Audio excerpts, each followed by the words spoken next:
महागौरी माता की तुमको कथा सुनाते हैं, पावन कथा सुनाते हैं। नव दुर्गा के अष्टम रूप को शीस झुकाते हैं, हम कथा सुनाते हैं।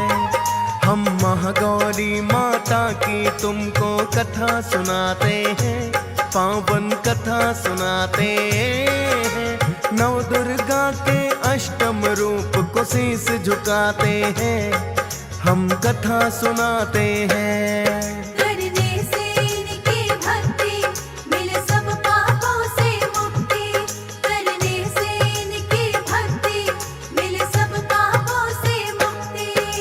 प्रिय भक्तजनों, आज हम आपको नव दुर्गा के अष्टम स्वरूप माता महागौरी की कथा सुनाएंगे।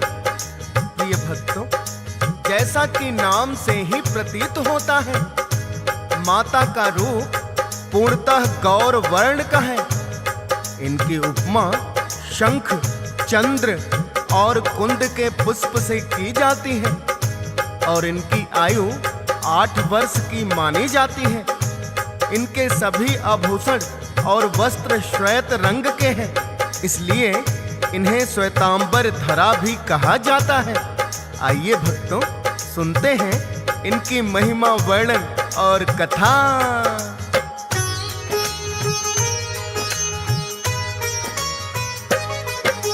महागौरी माता है भक्तों चार भुजाधारी, वृषारूढ़ा भी कहते भक्तों करती बैल सवारी। एक भुजा में डमरू, दूजी में त्रिशूल उठाए, तीजी भुजा अभय मुद्रा और चौथी वर दे जाए। 8 वर्ष की आयु इनकी मानी जाती है, नव दुर्गा की 8वीं शक्ति ये कहलाती है। 8 वर्ष में पढ़ लिए क्योंकि सारे ही वेद पुराण, 8 वर्ष में प्राप्त हो गया इनको पूर्ण ज्ञान। अष्टमी के दिन इसलिए तो इनको ही ध्याते हैं, पावन कथा सुनाते हैं। नव दुर्गा के अष्टम रूप को शीस झुकाते हैं, हम कथा सुनाते हैं। करने से इनकी भक्ति मिले सब पापों से मुक्ति, करने से इनकी भक्ति मिले सब पापों से मुक्ति। प्रिय भक्तजनों, कहते हैं माता को 8 वर्ष की आयु में ही पूर्ण रूप से ज्ञान प्राप्त हो गया था तथा इन्हें आभास हो गया था कि माता अपने पिछले जन्म में राजा दक्ष प्रजापति की पुत्री सती थी और तब भी इनका विवाह भोलेनाथ से ही हुआ था। किंतु राजा दक्ष प्रजापति ने अपने एक महायज्ञ में भोलेनाथ का अपमान कर दिया, जिसके कारण माता सती योगाग्नि में भस्म हो गई थी।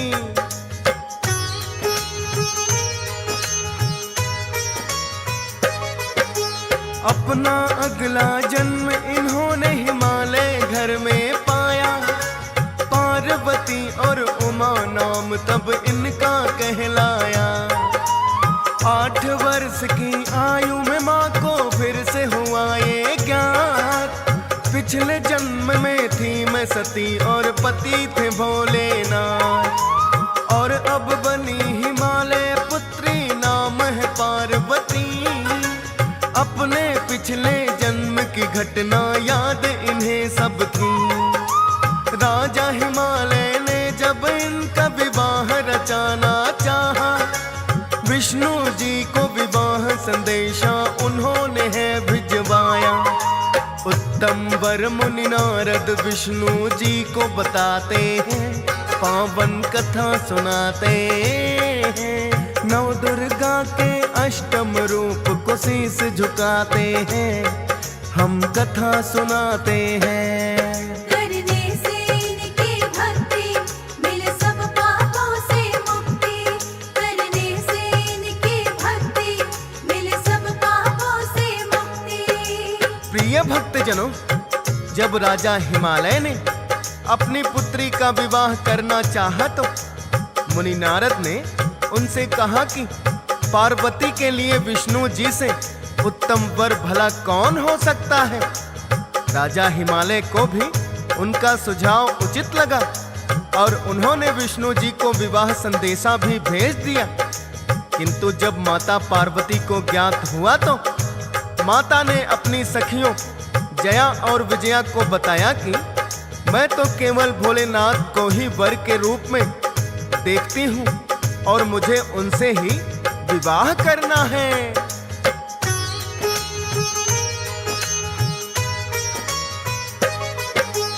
अपनी सखियों को माता ने जब ये बात बताई, गुप्त रूप से वो इनको एक वन में लेकर आई। राजा हिमालय को भी पता नहीं था इस बात का, पार्वती बस वरण करेंगी भोलेनाथ का। लेकिन गुप्त रूप से माता वन में आ गई है।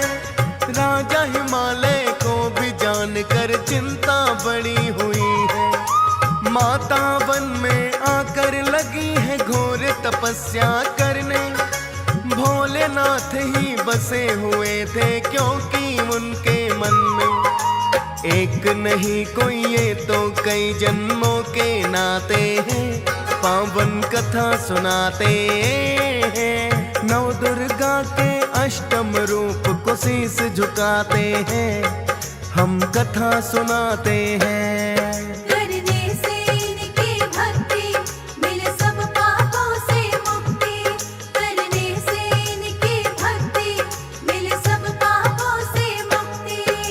प्रिय भक्तजनों, इस प्रकार माता अपने पिता को बिना बताए ही अपनी सखियों की सहायता से एक गुप्त वन में चली आई, जिसके बारे में उनके पिता हिमालय भी नहीं जानते थे। इधर सती विरह के कारण भोलेनाथ वैरागी होकर समाधि में लीन हो गए और उन्होंने दोबारा विवाह न करने का निश्चय कर लिया। किंतु माता पार्वती ने अपने मन में ठान लिया था कि भोलेनाथ को प्रसन्न कर लेंगी, इसीलिए वो वन में तपस्या करने चली आई।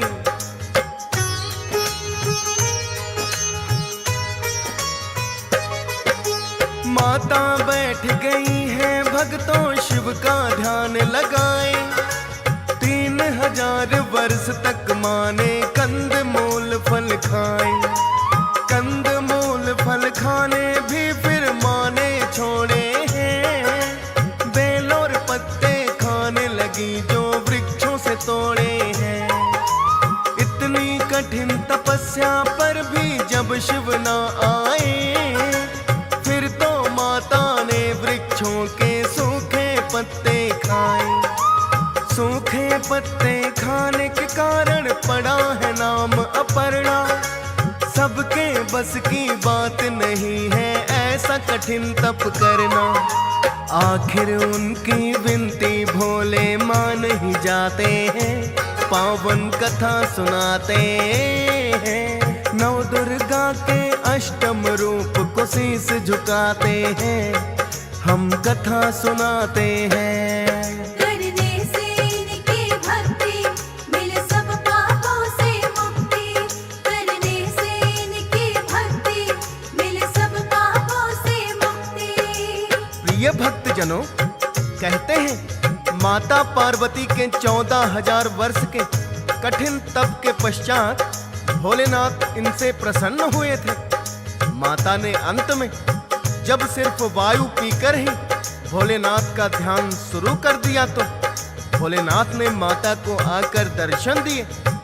भोलेनाथ ने जब आकर देखा कि कठिन तपस्या के कारण माता की काया बड़ी जर्जर हो गई है और उनका वर्ण अति श्याम हो गया है, तो भोलेनाथ ने इन्हें ले जाकर पावन गंगा जल में स्नान करवाया था।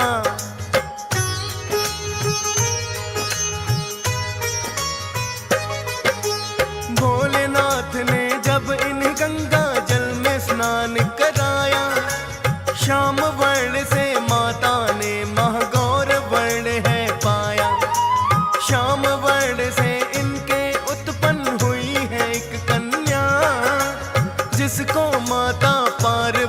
ने कौशिकी नाम दिया, जिसने अनेकों ही दैत्यों का युद्ध में किया संहार। माता कौशिकी माता पार्वती का ही तो अवतार, और स्वयं माँ पार्वती ने गौर वर्ण है पाया। गौर वर्ण से इनका नाम महागौरी कहलाया। भोलेनाथ फिर पार्वती से विवाह रचाते हैं, पावन कथा सुनाते हैं। नौ दुर्गा के अष्टम रूप को शीस झुकाते हैं, हम कथा सुनाते हैं। करने से इनकी भक्ति मिले सब पापों से मुक्ति। करने से इनकी भक्ति मिले सब पापों से मुक्ति। प्रिय भक्तजनों, ये है माता महागौरी की पौराणिक कथा, जिनकी पूजा अमोघ फलदायिनी है। प्रिय भक्तों, इन्हें अष्टवर्षा भवेद गौरी कहकर भी बुलाते हैं, जिसका अर्थ 8 वर्ष की आयु वाली कन्या होता है। प्रिय भक्तों, क्योंकि 8 वर्ष की आयु में ही माता को पूर्ण ज्ञान प्राप्त हो चुका था, और ये नौ दुर्गा का 8वां स्वरूप भी है। प्रिय भक्तों, प्रायः भक्त इसी दिन कन्या पूजन भी करते हैं, और कन्या पूजन में प्रायः 8 वर्ष या इससे कम आयु की 9 कन्याओं का पूजन किया जाता है। इन्हीं 9 कन्याओं को देवी स्वरूप माना जाता है, और इनके साथ एक बटुक भी होता है जो भैरव स्वरूप होता है। ऐसा माना जाता है कि कन्या पूजन करने से माता अति प्रसन्न होती है।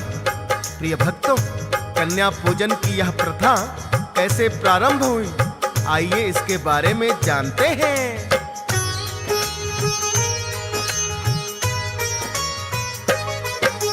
ब्रह्मा जी के पास एक दिन इंद्रदेव है आए। आदर पूर्वक ब्रह्मा जी के चरणों में शीश झुकाई। होने लगा है फिर दोनों में भक्तों वार्तालाप। ब्रह्मा जी ये लगे पूछने कैसे आए आप। इंद्रदेव ये कहने लगे मेरे मन में एक प्रश्न है, माता पार्वती के कैसे हो सकते दर्शन है। माता के दर्शन करने की मन में है अभिलाषा। आप ही शांत करो ब्रह्मा जी मेरी ये जिज्ञासा।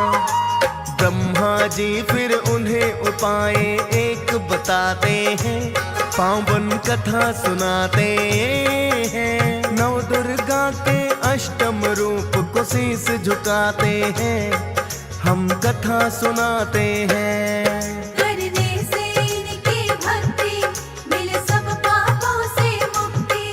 करने से इनकी भक्ति मिले सब पापों से मुक्ति। प्रिय भक्तजनों, इंद्रदेव के मन में एक बार माता पार्वती के दर्शन की जिज्ञासा हुई, तो ब्रह्मा जी से आकर उन्होंने पूछा कि हे ब्रह्मा जी, माता को प्रसन्न करने का कोई उपाय मुझे बताएं। मेरे मन में उनके दर्शन की जिज्ञासा हो रही है। तब ब्रह्मा जी इंद्रदेव जी से कहने लगे,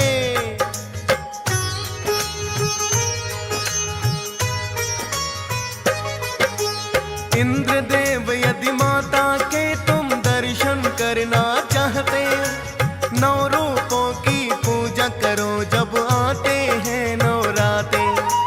और 9 ही कन्याओं को फिर करवाना भोजन। कन्या पूजन से माता तो अवश्य होंगी प्रसन्न। इंद्रदेव को ब्रह्मा जी ने जो है उपाय बताया।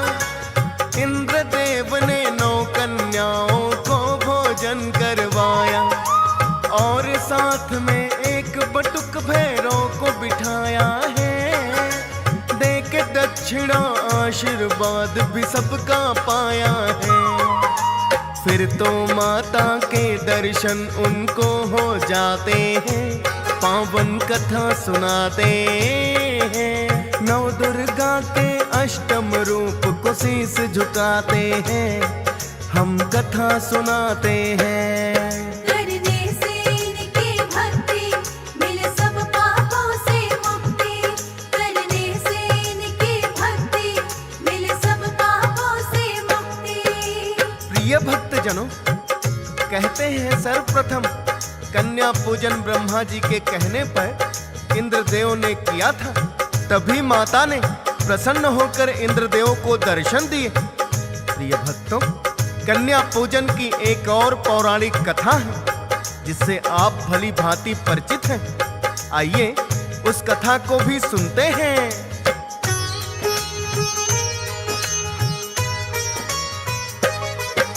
श्रीधर पंडित का तो भक्तों सबने सुना है नाम।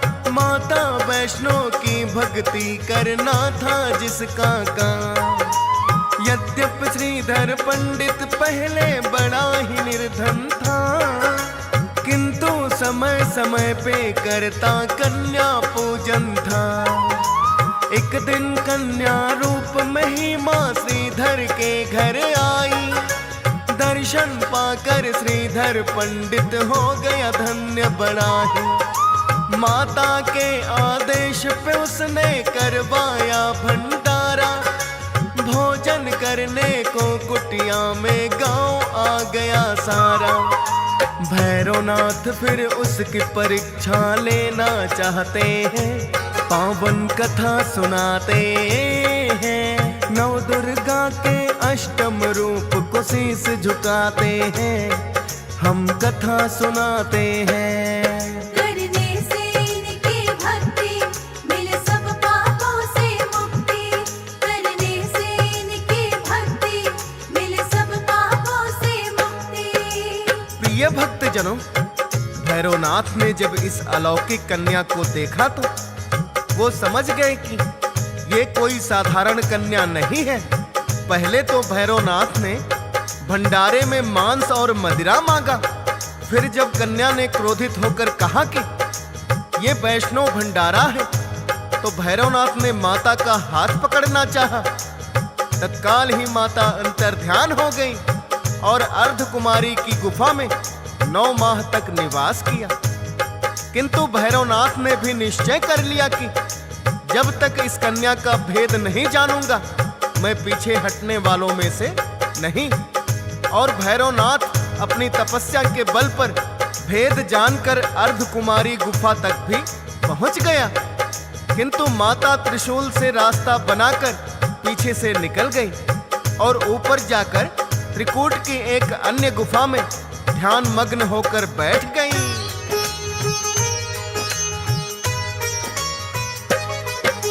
किंतु भैरव गुफा द्वार पर आकर ठहरा है। देखा गुफा के द्वार पे लांगुर वीर का पहरा है। भैरव को भीतर जाने से उसने रोक दिया। अभिमानवश लांगुर वीर से उसने युद्ध किया। इतना देख के माता को तो क्रोध बड़ा आया। क्रोधित होकर माता ने अपना त्रिशूल चलाया। शीश काट दिया भैरवनाथ का, जाकर दूर गिरा। भैरवनाथ को होने लगा फिर पश्चाताप बड़ा। कटे शीश से ही माता से क्षमा वो चाहते हैं, पावन कथा सुनाते हैं। नव दुर्गा के अष्टम रूप को शीस झुकाते हैं, हम कथा सुनाते हैं। करने से इनकी भक्ति मिले सब पापों से मुक्ति। करने से इनकी भक्ति मिले सब पापों से मुक्ति। प्रिय भक्तजनों, जब भैरवनाथ ने माता से क्षमा याचना की तो ममतामयी माता ने उसे भी क्षमा कर दिया और वरदान दिया कि मेरे दर्शन के पश्चात जो भक्त तुम्हारे दर्शन करेंगे उसी की यात्रा पूर्ण मानी जाएगी। तत्पश्चात माता ने श्रीधर को भी 4 पुत्र होने का वरदान दिया और कहा कि आज से तुम्हारा वंश ही मेरी पूजा करेगा। और तुम निर्धन भी नहीं रहोगे। प्रिय भक्तों, ऐसी ममता मई है माँ भवानी। क्योंकि भक्तों, कन्या पूजन का महत्व हम बता रहे थे और सर्वप्रथम इंद्रदेव ने कन्या पूजन किया था, जिसके पश्चात कन्या पूजन की प्रथा शुरू हुई। भक्तों, श्रीधर ने कन्या पूजन करके ही माता को प्रसन्न किया था। अतः हमने श्रीधर भक्त और माता वैष्णो की कथा का संक्षिप्त वर्णन किया। प्रिय भक्तों, माता वैष्णो और भक्त श्रीधर की कथा विस्तृत रूप से हमारे सोनोटेक भक्ति और त्रिमूर्ति चैनल पर वैष्णो कथा के नाम से उपलब्ध है। आप उसे भी अवश्य सुनना। प्रिय भक्तों, कन्या पूजन से माता महागौरी अति शीघ्र प्रसन्न हो जाती हैं। कुछ भक्त नवमी के दिन भी कन्या पूजन करते हैं। प्रिय भक्तों, अष्टमी या नवमी को कन्या पूजन करके माता की कृपा अवश्य ही पानी चाहिए।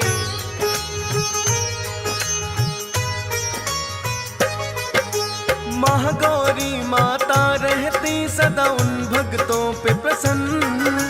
नवरात्रों में श्रद्धा पूर्वक जो करे कन्या पूजन, बनी रहती है उन भक्तों पर माँ की कृपा दृष्टि। माँ की कृपा से ही चलती है भक्तों सारी सृष्टि। हंस राज रलहन पे तेरी ही कृपा की छाया है। सदा आपके चरणों में माँ शीस झुकाया है।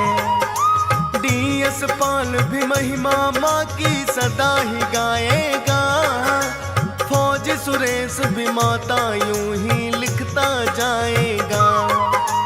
आपके ही बेटे हैं जो सब सुनना चाहते हैं, पावन कथा सुनाते हैं। नव दुर्गा के अष्टम रूप को शीस झुकाते हैं, हम कथा सुनाते हैं।